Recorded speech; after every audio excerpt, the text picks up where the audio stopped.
পর ফিরে এলাম আজকের বাংলাদেশে। সেলিম ভাই, জানতে চাচ্ছিলাম কমার্শিয়াল উপাদানটা কতটুকু জরুরি? একটা ছবি দেখবার জন্য বা দর্শক দেখতে আসবে সেজন্য যে কমার্শিয়াল উপাদান পুরো মাত্রায় থাকতেই হবে এমন কোনো কথা নেই, আমি বিশ্বাস করি না। এক একজন দর্শকের রুচি এক এক রকম। কেউ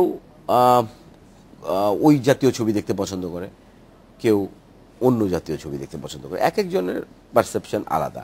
ছবি দেখার ক্ষেত্রে তার যে উপযোগ, তার যে ইউটিলিটি, সেটাও ওইভাবেই নির্ধারিত হয়। এখন আমাদের এখানে হয়তো আমাদের কথা প্রসঙ্গে গিয়াসউদ্দিন সেলিমের ছবিটার নাম কি? মনপুরা। মনপুরা কিন্তু কমার্শিয়াল কোনো উপাদান ওই অর্থে নাই, কিন্তু মনপুরা সুপারহিট হয়ে গিয়েছিল ওই সময়। আবার অনেক ছবি আছে আমাদের মেইন স্ট্রিমের যে ছবিগুলো, বাংলা ছবি, নাচ আছে, গান আছে, ফাইট আছে, সব আছে, কিন্তু ফ্লপ হচ্ছে। এখন একটা ছবি যদি ভালো হয়, সে ছবিটা ওটাতে গান আছে কিনা, নাচ আছে কিনা, বা ফাইটিং আছে কিনা, এটা কিন্তু বিষয় না। বিষয়টা হলো যে ছবিটা ভালো হলো কিনা।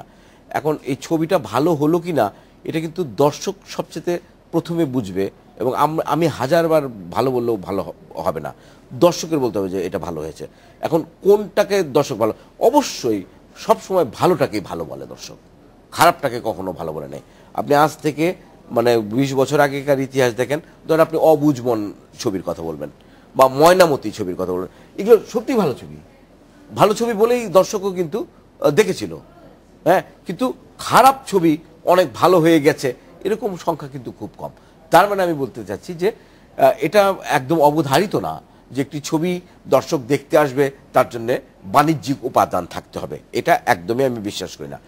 সিনেমা হলের যে আপনার পরিবেশ, সেটা অনেক প্রয়োজন। সিনেমা দেখতে যাওয়ার যে সময়টা, তার যে যানজট এবং তার যে বিভিন্ন আনুষাঙ্গিক যে বিষয়গুলো আছে, যে একটা ছবি উত্তরা থেকে একটা লোক এসে যদি দেখতে চায়, তাহলে যমুনা সিনেমা হলে দেখবে, বসুন্ধরাতে দেখবে, তাহলে তার ওই দিন 5 ঘন্টা সময় ব্যয় করতে হবে। তাহলে সে কি এই 5 ঘন্টা স্পেয়ার করতে পারছে কিনা? কিন্তু যদি উত্তরাতে একটা থিয়েটার হল থাকতো, তাহলে কিন্তু তার থেকে 2 ঘন্টা সময় বেঁচে যেত। তাহলে 3 ঘন্টার মধ্যে ও ছবি দেখা, বাসা থেকে আসা যাওয়া শেষ করতে পারে। এইগুলো অনেক বড় ফ্যাক্টর। শুধু বাণিজ্যিক উপাদান থাকলেই যে দৌড়ায় চলে আসবে, এটা আমি একদম, অন্তত আমাদের বিশেষ করে মুক্তিযুদ্ধের চলচ্চিত্রগুলি তো সেটাই প্রমাণ করে। ধরেন জীবন থেকে নেয়া যদিও মুক্তিযুদ্ধের আগের, কিন্তু এটাকে আমরা মুক্তিযুদ্ধ নির্মাণ পর্বের চলচ্চিত্র হিসেবেই ধরে নিই। এটা তো বাণিজ্যিক, কিন্তু এখনো পর্যন্ত সমান জনপ্রিয় চলচ্চিত্র।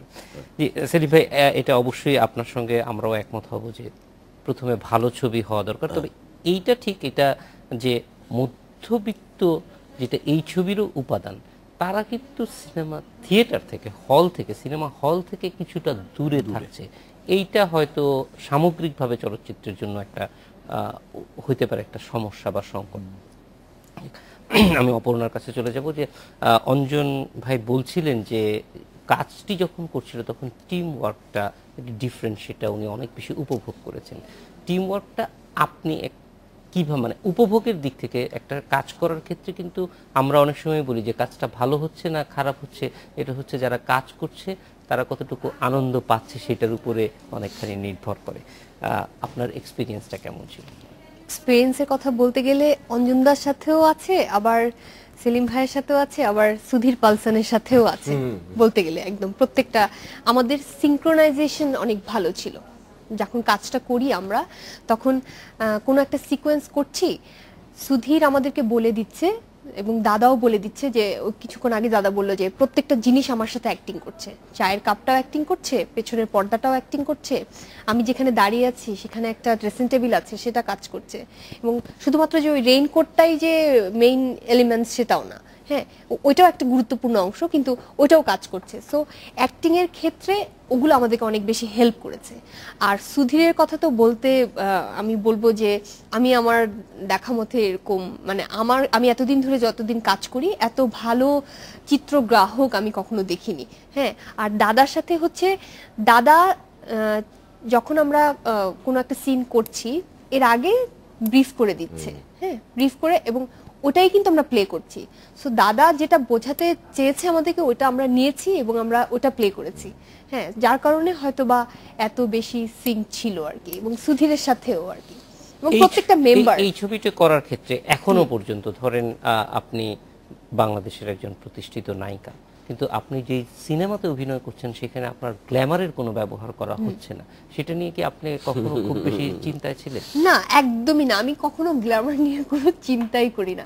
কারণ আমার আরো বেশি ভালো লাগে যখন ডিফারেন্ট ডিফারেন্ট ক্যারেক্টারগুলো দেয়া হয়, বিভিন্ন ক্যারেক্টারগুলো যখন প্লে করতে পারি, সেটা হোক উপন্যাস থেকে, সেটা হোক ছোট একটা গল্প, সেটা হোক খুব সাধারণ একটা ছোট এখনকার যারা রাইটার তারা লিখছে এরকম গল্প, আমি প্রত্যেকটা ক্যারেক্টার প্লে করতে পছন্দ করি। এবং এখানে যে গ্ল্যামারের বিষয়টাই আমার কাছে মূল জিনিসটাই হচ্ছে অ্যাক্টিং, আমি কতটুকু চরিত্রটাকে নিজে উপলব্ধি করতে পেরেছি এবং কতটুকু প্লে করতে পারছি, এটাই আমার কাছে ইম্পর্টেন্ট। অঞ্জনদা, আপনার কাছেই জানতে চাইবো যে মানে অভিনয় করার ক্ষেত্রে অপর্ণা বা সেলিম ভাই, আপনার যে এক্সপেকটেশন ছিল সেই এক্সপেকটেশনের কোন জায়গাটা তারা মিট করতে পেরেছে? আমি অবশ্য পয়েন্ট দিয়ে জানতে চাই না, সাধারণভাবে আমি বলি যে সেলিম ভাইয়ের সাথে আমার অনেক দিনের চেনা, সেলিম ভাইয়ের সাথে আমি আগে অনেক কাজ করছি, ফলে সেলিম ভাই কি ধরনের কাজ করবে, কি তার অ্যাটিটিউড, এটা সম্পর্কে আমার একটা ধারণা ছিল। কিন্তু অপর্ণাকে আমি দেখিও নাই, একটা পার্টিতে দেখছিলাম আমাদের বন্ধুর বাসায়, তো তখন আমি ডিসাইড করলাম ওকে নেব, ফলে ওর সাথে আমার এত ঘনিষ্ঠতা ছিল না। তো আর অন্য যারা জয়ন্তদা বা মুকুল ভাই, কাউকে চিনতাম কাউকে চিনতাম না এরকম। কিন্তু আমি যে জিনিসটা করার চেষ্টা করছি সেটা প্রথম হচ্ছে যে আমার চরিত্রটার সঙ্গে ওদের চেহারা, ওদের চালচলন, ওদের ভাবটা যায় কিনা, এইটা আমার প্রথম উদ্দেশ্য ছিল। কারণ অভিনয়টা সেলিম ভাই জানবেন, ওরা জানবেন যে আসলে যদি আপনি সাধারণ অর্থে অভিনয়টা ধরেন তাহলে আমাদের সিনেমার ভিতরে এটা কম আছে, তাই না? একটা মোর দ্যান রিপ্রেজেন্টেশন, তারপরে তো ধরেন সিচুয়েশনগুলো তো আপনার অ্যাক্ট করতেই হবে, কিন্তু মোর ইজ ক্যারেক্টার রিপ্রেজেন্টেশন। তো সেইটা ওরা দুইজন তো খুবই ফিট ইন। অ্যান্ড আমি তো আগেও বললাম যে শেষ দৃশ্যে, মরার দৃশ্যে সাধারণ দর্শক যখন দেখবেন সেলিম ভাইয়ের অভিনয়, প্রত্যেকটা লোক আমার কাছে, প্রত্যেকটা লেখার ভিতরে আসছে যে কত ভালো অভিনয় ওরা করছে। ছোট্ট একটা মেয়ে যারা ছিল এত ভালো অভিনয় করছে, কোনো ডায়লগ, ওর 3টা 4টা ডায়লগ আছে, 5টা ডায়লগ আছে, সেলিম ভাইয়ের মেয়ে অপর্ণার মানে আসমার মেয়ে, কিন্তু সো বিউটিফুল। এত ছোট একটা বাচ্চা, যা আপনি বলে দিবেন ওইটাও রিপ্রোডিউস করবে। তো this are the good moment যে ওয়ার্কিং উইথ গুড অ্যাক্টর। আমি একটু এখানে যোগ করতে চাই, সেটা হচ্ছে যে আমাকে দুটো শর্ত দিয়েছিল অঞ্জন। একটা হচ্ছে যে আপনার দাঁত স্কেলিং করতে হবে, দাঁত ঝকঝকা সাদা হতে হবে ওর মতো, এটা হলো একটা। আর ওজন কমাতে হবে। এবং আমি ওই কথাটা অপর্ণা কিছুটা জানে, অঞ্জনকে কোনোদিন বলিও নাই।